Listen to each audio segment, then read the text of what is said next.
ಇವತ್ತು ಸರ್ಕಾರದಲ್ಲಿ ಏನಾಗಿದೆ ನಾವು ಕೇಳ್ತಾ ಇರೋದು, ಇವತ್ತು ಶಿಕ್ಷಣ ಸಂಸ್ಥೆ ಏನಾಗಿ ಹೋಗಿದೆ? ಯಾವ ಹಳ್ಳಿ ಒಳಗೂ ಕೂಡ ಹೇಳ್ರಪ್ಪ ನೋಡಮ್, ಯಾರು ಇವರೆಲ್ಲ ಕನ್ನಡ ಶಾಲೆ ಮಾಸ್ತರ್ಗಳದಿರಿ, ನಿಮ್ಮ ನೌಕರಿದಾರದಿರಿ, ನಿಮ್ಮ ಮಕ್ಕಳು ಒಬ್ಬರ ಕನ್ನಡ ಶಾಲೆ ಕಳ್ಸಾಕತ್ತೀರ?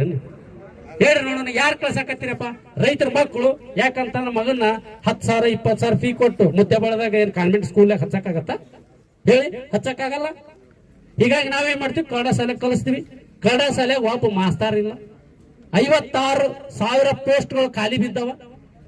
ಎಷ್ಟು? 56,000 ಪೋಸ್ಟ್ಗಳು ಖಾಲಿ ಬಿದ್ದ. ಇವತ್ತು ಒಟ್ಟು ಕರ್ನಾಟಕದಲ್ಲಿ 2,76,000 ಪೋಸ್ಟ್ಗಳು ಖಾಲಿ ಬಿದ್ದವ. ತುಂಬಾ ಕರಡಿ ಇಲ್ಲ. ಈಗ ಅನೇಕ ಜನ ಬಡವ್ರ ಮಕ್ಕಳು, ನನ್ನ ಮಗ ಇವತ್ತು ನೌಕರಿ ಮಾಡ್ತಾನ, ನಾಳೆ ನೌಕರಿ ಮಾಡ್ತಾನ, ಕೂಲಿ ಪಾಲಿ ಮಾಡಿ, ಅದು ನಮ್ಮ ಅಪ್ಪ ಇಷ್ಟೆಲ್ಲ ಕಷ್ಟಪಟ್ಟನಪ್ಪ, ಏನ್ರ ಓದಿ ಏನ್ರ ಒಂದು ನೌಕರಿ ಮಾಡ್ಬೇಕಂತ. ಅದು ಎಲ್ಲಿ ಕುಂತದ? ಧಾರವಾಡದಾಗ ಕುಂತದ, ಒಂದು ಬಿಜಾಪುರದಾಗ ಕುಂತಾವ. ಅವು ಓದಾಕತ್ತಾವ.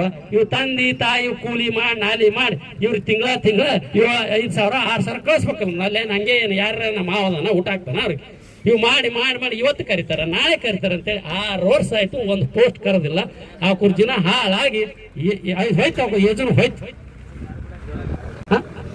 ಇದು ಆಡಳಿತನ. ಯಾವುದೇ ಸರ್ಕಾರ ಇರಲಿ, ಪ್ರತಿ ವರ್ಷ ಎಷ್ಟು ಪೋಸ್ಟ್ಗಳು ಖಾಲಿ ಬೀಳ್ತೋ ಆ ಪೋಸ್ಟ್ ಕರೀಲೇಬೇಕು.